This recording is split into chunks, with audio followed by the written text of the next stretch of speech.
Trump पे वैसे बन चुके हैं करोड़ों वीडियो और एनालिसिस, पर मैं तुमको ट्रम्प के डिसीजंस, उसके एक्शंस एक अलग नजरिए से दिखाऊंगा। आज हम करेंगे ट्रम्प की मेजर एक्शंस का पोस्टमार्टम और जानेंगे उसकी पर्सनालिटी के बारे में, ऐसी चीजें जो पता शायद सबको है पर बोलता कोई नहीं है। चाहे वो इसराइल की तरफ पार्शियलिटी हो, या रशिया को फेवर करना, या पूरी दुनिया को टैरिफ से धमकाना, या अमेरिकन वोटर्स को पेट्रियोटिज्म के मायाजाल में फंसाना। जो भी कह लो, ट्रम्प के बारे में मजा तो सबको आता है उसकी हरकतें देखने में। आओ चलते हैं, डिटेल में बात करते हैं।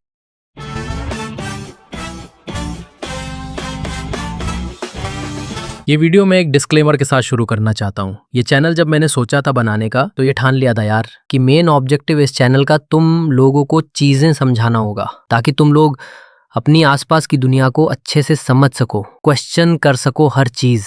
ये चैनल का ऑब्जेक्टिव कभी भी किसी का मजाक उड़ाना या उसका मीम बनाना नहीं था। ऐसे ढेरों हैं मार्केट में, और मुझे पर्सनली नहीं लगता कि किसी का मजाक उड़ा के आप कुछ अचीव कर सकते हो। उनको क्वेश्चन करके चेंज ला सकते हो, और क्वेश्चन करने के लिए पहले चीजें समझनी पड़ती हैं। और आज का एपिसोड माना यूएसए के प्रेसिडेंट डोनाल्ड जॉन ट्रम्प के ऊपर है। इस एपिसोड का मोटिव उसका मजाक उड़ाना नहीं है। कोई कैसे उड़ा सकता है यार उसका मजाक? उसने दुनिया का ही मजाक बना दिया है। वैसे तो मेरा फोकस यहाँ एक वर्ड पे रहता है, सिचुएशन या आदमी को डिस्क्राइब करने के लिए, पर ट्रम्प ने हमें ढेरों वर्ड्स दे दिए। कंफ्यूज ही हो गया था मैं कि किस वर्ड पे वीडियो बनाऊं, इसलिए सोचा कि सब पे ही बना देता हूं।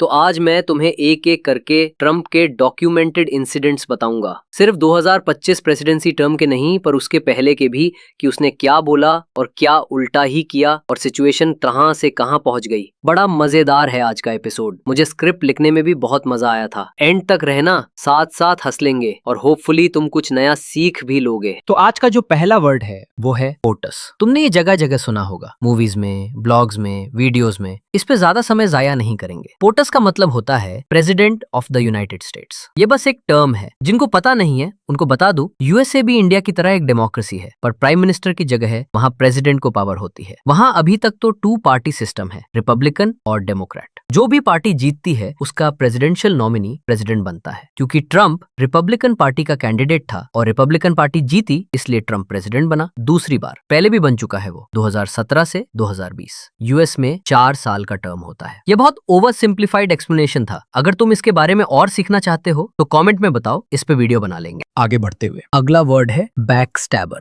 अब तक तो तुम्हें पता लग ही गया होगा कि जो एक टाइम के दोस्त एलन मस्क और डोनाल्ड ट्रम्प थे, अब अखाड़े में एक दूसरे के अगेंस्ट खड़े हो गए। एक तरफ है दुनिया का सबसे अमीर बंदा जिसकी सारी कंपनीज ही मानो सोना उगलती हैं, और दूसरी तरफ है पोटस। बैकस्टैबर का लिटरल मतलब होता है पीठ में छुरा भोंकने वाला, और ट्रम्प ने ऐसा ही कुछ काम किया है। भाई मस्क ने ऑलमोस्ट $300 मिलियन लगा दिए ट्रम्प कैंपेन में। डायरेक्टली नहीं दिए, पर ट्रम्प के कैंपेन को दिए, उसके लिए डोनेशंस रन की। जैसे इंडिया में इलेक्टोरल बॉन्ड्स के थ्रू आप पार्टी को चंदा दे सकते हो, वैसे ही कुछ, बट ज्यादा ट्रांसपेरेंट। इंडियन रुपए में कन्वर्ट करूं तो 2506 करोड़। अगर तुम ये काउंट कर रहे हो कि इसमें कितने जीरो होते हैं, तो रहने दो, बहुत टाइम लग जाएगा। सिर्फ एक कंपैरिजन के लिए तुम्हें बता दूं कि ये इतना पैसा है जितना इंडिया ने अपने ministry of environment, forest and climate change को दिया था, 3413 करोड़। मतलब जितना हमारे देश ने क्लाइमेट चेंज के प्रिवेंशन और से लड़ने के लिए लगाया, उतना मस्क ने एक इलेक्शन में फूंक दिया। उसके बाद भी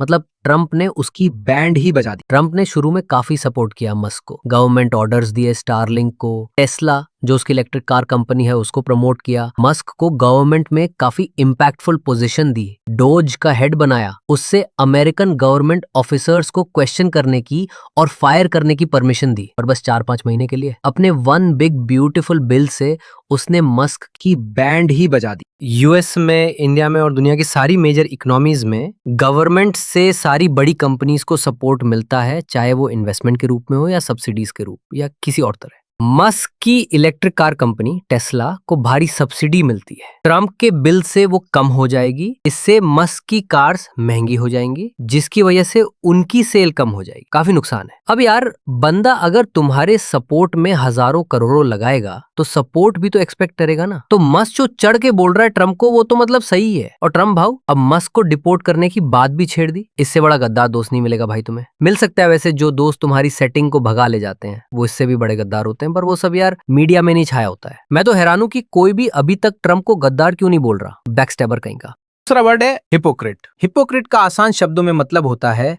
बोलनी एक करनी दूसरी। हमारे पीएम को तुमने सुना ही होगा हिपोक्रेट बोलते हुए अपने भाषण में, बस वही, अरे शब्द की बात कर रहा हूं, इंसान की नहीं। तो हिपोक्रेसी ट्रंप ने कहां कहां की? इजराइल में। और कहां? भाई सारा कांड तो उसने इजराइल में ही किया है। तुमको बैकग्राउंड दे देता हूं पहले। जो इजरायली पीएम है बेंजामिन उर्फ बीबी नेतन्याहू, उस पे 2020 से ही करप्शन, फ्रॉड और ब्राइबरी के केसेस चल रहे हैं। हाँ, तुमने सही सुना, इजराइल में पीएम के अगेंस्ट केस हो सकते हैं और ट्रायल्स भी होती हैं। अक्टूबर 2023 में जब हमास ने इजराइल पे अटैक किया था और इजरायली हॉस्टेजेस ले लिए थे, तब ट्रंप अपोजिशन में बैठा था। तब ट्रंप ने बड़ा खुल के बोला था कि नेतन्याहू को बेटर प्रिपेयर्ड रहना चाहिए था और हिजबुल्लाह और हमास की तारीफ की थी। तब से अब तक नेतन्याहू बर्बाद कर चुका है सिर्फ हमास को नहीं बल्कि गाजा को भी। 57,000 लोग मारे गए हैं अब तक, ज्यादा ही होंगे, ऑफिशियल टोल हमेशा कम ही होता है। भाई पर इतना सब होने के बाद भी ट्रंप ने चुप्पी साध ली है। अगर दुनिया का सबसे बड़ा देश ही जेनोसाइड का समर्थन करेगा तो बोलने के लिए कुछ बचा नहीं है।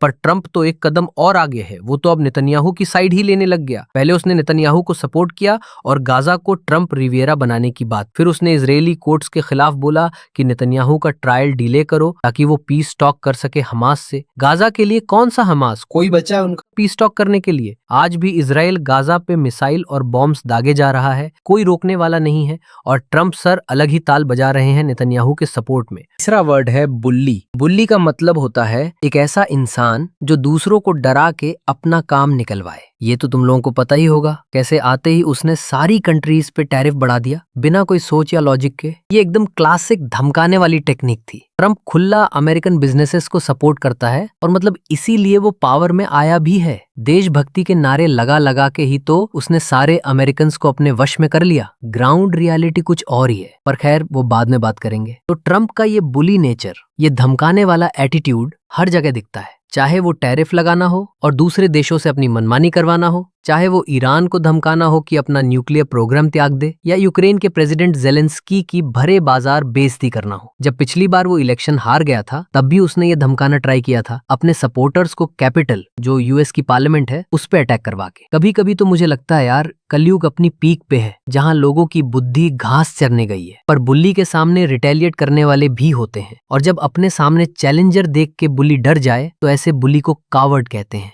डरपोक, फिसड्डी। हमें 2 एग्जाम्पल से बहुत क्लियर हो जाता है कि ट्रंप कितना बड़ा डरपोक है। चाइना पे भाई उसने गजब टैरिफ लगाए, एक पॉइंट पे तो 245% टैरिफ लगा दिए थे, पर चाइना ने क्या किया? कोई विचार विमर्श नहीं, कोई वार्तालाप नहीं। ट्रंप बढ़ाता तो चाइना भी बढ़ाता। चाइना ने रेयर अर्थ मिनरल्स का सप्लाई ही बंद कर दिया यूएस को। एनवीडिया, जो चिप्स बनाने वाली सबसे बड़ी कंपनी है और दुनिया की सबसे वैल्यूएबल कंपनीज में से एक, उसके सीईओ को कभी ट्रंप को समझाना पड़ता, कभी चाइना को, कि भाई बस करो अब ये। पूरी दुनिया की हालत टाइट थी और फाइनली हुआ क्या? ट्रंप ने बैक डाउन कर दिया। सोचो, अगर चाइना ने रिटेलिएट नहीं किया होता तो ट्रंप न जाने क्या कर देता आगे आगे।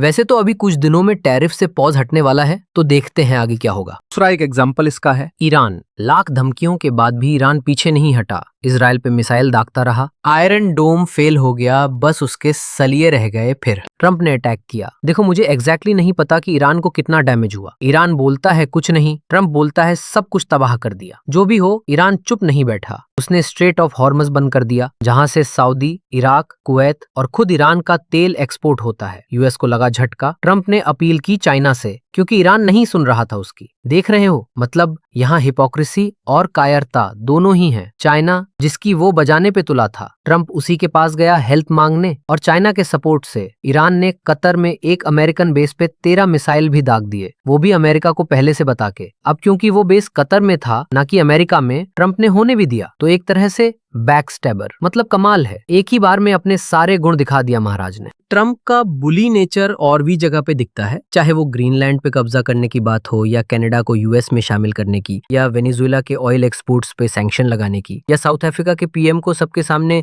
व्हाइट अफ्रीकान्स फार्मर्स की लैंड हथियाने और उन पे जुल्म करने के लिए क्वेश्चन करने की, वो भी फेक फोटोज और प्रूफ के साथ। चाहे वो नेटो को इनफेक्टिव बोलना हो, धमकाना कि अगर उन्होंने अपने डिफेंस पे एक्सपेंडिचर नहीं बढ़ाया तो यूएस उस अलायंस से बाहर निकल जाएगा। नेटो के बाकी देशों ने चाइना से सीख नहीं ली और अपना बजटेड एक्सपेंडिचर बढ़ा दिया। तो ट्रम्प की छाती आजकल चौड़ी है, पर अभी कहानी बाकी है। पावर में आने से पहले ट्रम्प ने बड़ा बोला कि वो रशिया यूक्रेन वॉर बंद करवा देगा एक दिन में। हुआ क्या? यूक्रेन की इंसल्ट कर दी, रशिया सुन नहीं रहा ट्रम्प की, तो हाल ही में ट्रम्प ने रशिया के अगेंस्ट सैंक्शंस ढीले कर दिए, मतलब रशिया को और पावर दे दी। गजब नेगोशिएटर है यार ये, कसम से MBA किया है लगता है। इंडिया पाकिस्तान की सीज फायर करवाने के लिए उसने पूरा क्रेडिट ले लिया। इंडिया मना कर रहा है पर भाई सुन ही नहीं रहा, सारी अटेंशन चाहिए भाई को। ऐसे बंदे को वैसे ब्रैगट कहते हैं, बार बार अपने ही ढोल पीटे। वैसे ऐसे लोग इंडिया में भी बहुत हैं। नॉर्थ कोरिया को बड़े थ्रेट्स दिए अपने न्यूक्लियर वेपन्स को डीन्यूक्लियराइज करने के लिए,